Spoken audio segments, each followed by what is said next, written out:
Halo teman-teman semua, kembali lagi di channel Mr. Trade In. Pertama-tama mungkin saya mau mengucapkan selamat Hari Raya Imlek untuk semua teman-teman trader maupun investor ya yang merayakan Imlek.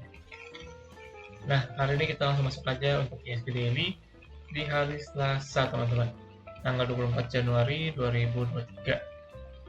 Dan sebelum kita mulai, pastikan teman-teman sudah mengklik tombol subscribe-nya.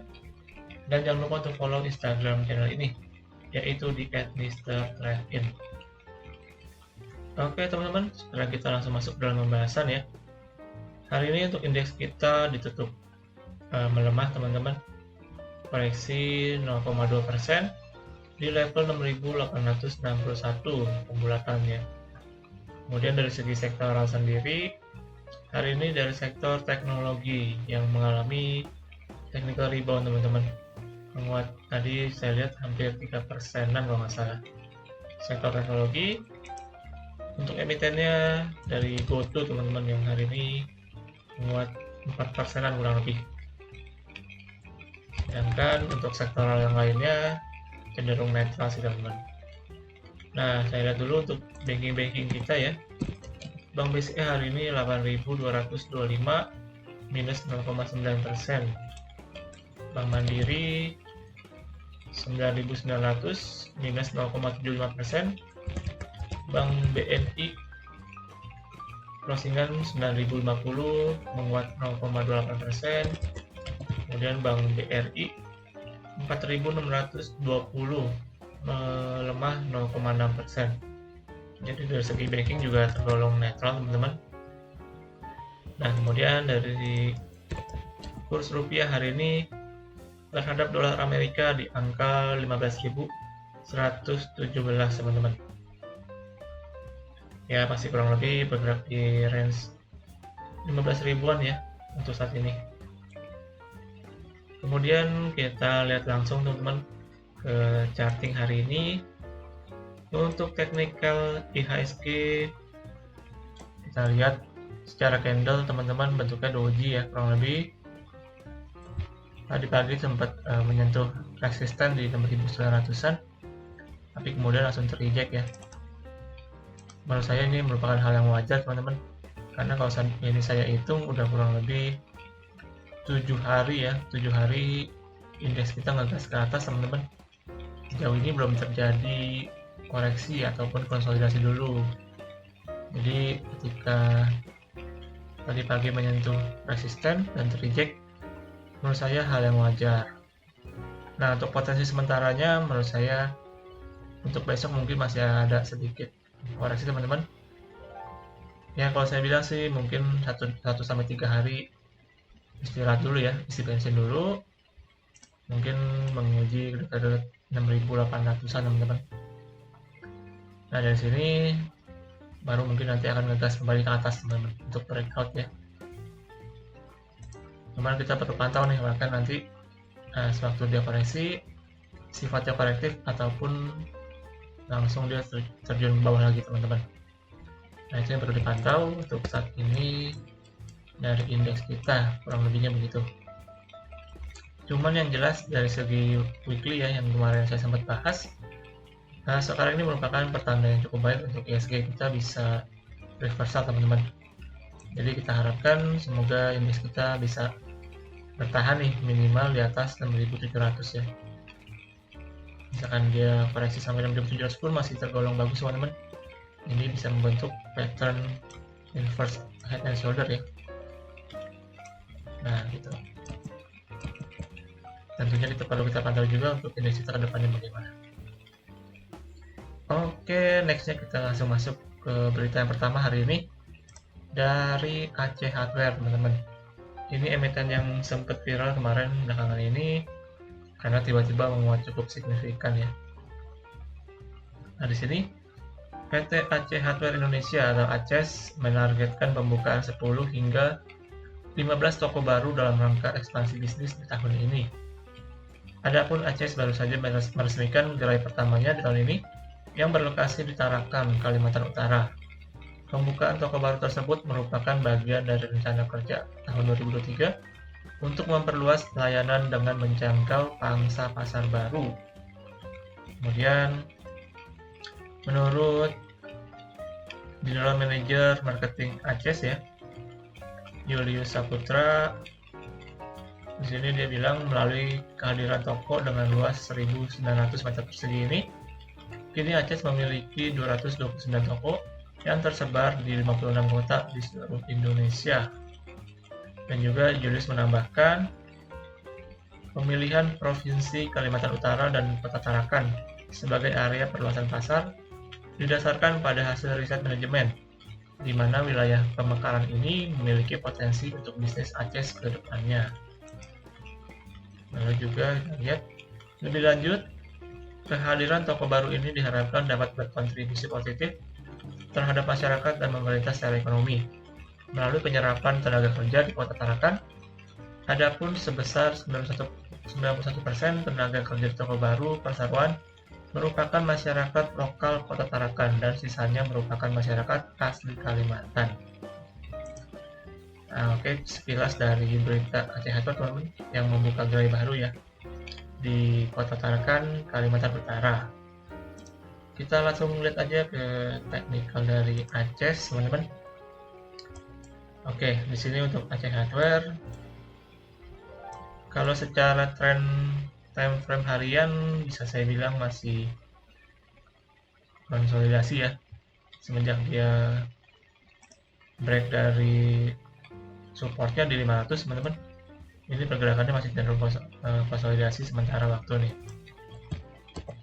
Cuman di sini saya melihat ada peluang untuk terjadi technical rebound dari segi time frame weekly teman-teman.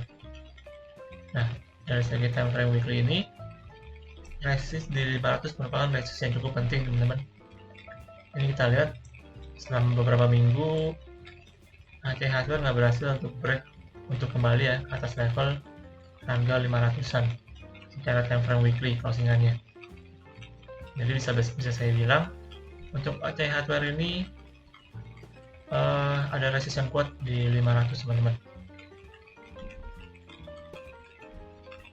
Kemudian, nah di sini kalau saya lihat ada support juga di harga 430. Nah di sini bisa teman-teman jadikan patokan ya. Misalkan ada yang mau trading pendek ataupun mau swing, bisa juga mungkin dibatasin apabila dia bisa berhasil bertahan di atas level 430 teman-teman. Tapi kalau misalkan dia jebol ke bawah 430, nah sebenarnya masih ada resist target teman-teman ya di 392. Ini masih tergolong jauh. Jadi sementara yang pendek di 430 teman-teman supportnya. Oke, kurang lebih begitu teman-teman untuk teknikal dari ACES Hardware. Jadi sementara masih bisa dipantau untuk ACES ini di support 430 ya menurut saya. Nah, kita langsung masuk aja untuk berita yang kedua hari ini dari ICBP. Nah, ini teman-teman pasti sudah tahu dari produknya ya. Kita lihat di sini beritanya, PT Indofood CBP sukses makmur atau ICBP dinilai akan diuntungkan dari ekspansi margin, penurunan harga komoditas bahan baku, dan pangsa pasar ICBP yang kuat bisa menghasilkan kekuatan harga yang solid. Meredanya fluktuasi nilai tukar pada semester 2 2022 juga akan mendorong kinerja ICBP tahun ini. ICBP dinilai mampu mempertahankan pertumbuhan di tengah peningkatan inflasi yang akan lebih tinggi di semester 1 2023. Dampak inflasi terhadap kinerja ICBP akan lebih kecil karena produk mie instan tetap menjadi salah satu makanan pokok paling terjangkau. Kemudian kita di sini juga divisi mie instan menjadi kontributor pertumbuhan utama ICBP. Pendapatan segmen ini tumbuh 8% quarter on quarter dan 16% year on year di kuartal 3 2022. Nah, jadi di sini ICBP menurut saya sebagai salah satu emiten yang defensif teman-teman ya. Ketika mungkin terjadi inflasi, nah untuk sektor-sektor konsumsi seperti ini akan bisa survive teman-teman. Karena kan orang pasti akan tetap butuh makan ya. Apalagi kita tahu untuk produk dari ICBP ini sangat digemari oleh masyarakat Indonesia teman-teman, khususnya dari produk mie instannya. Dan untuk ICBP ini saya akan langsung masuk ke bagian teknikal ya teman-teman. Nah, ini untuk charting dari ICBP. Kalau saya lihat di sini dari time frame harian ya atau daily masih tergolong uptrend teman-teman. ICBP ini berhasil mempertahankan momentum bullish-nya dan berhasil di atas exponential moving average ya dari yang hari ini.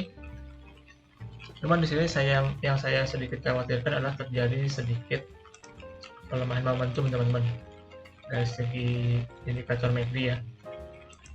Dari segi momentum terjadi pelemahan, namun dari segi harga terjadi peningkatan. Nah, ini yang bisa saya bilang biasanya bearish divergence teman-teman. Ada indikasinya lebih kepada koreksi dulu ya dalam jangka pendek.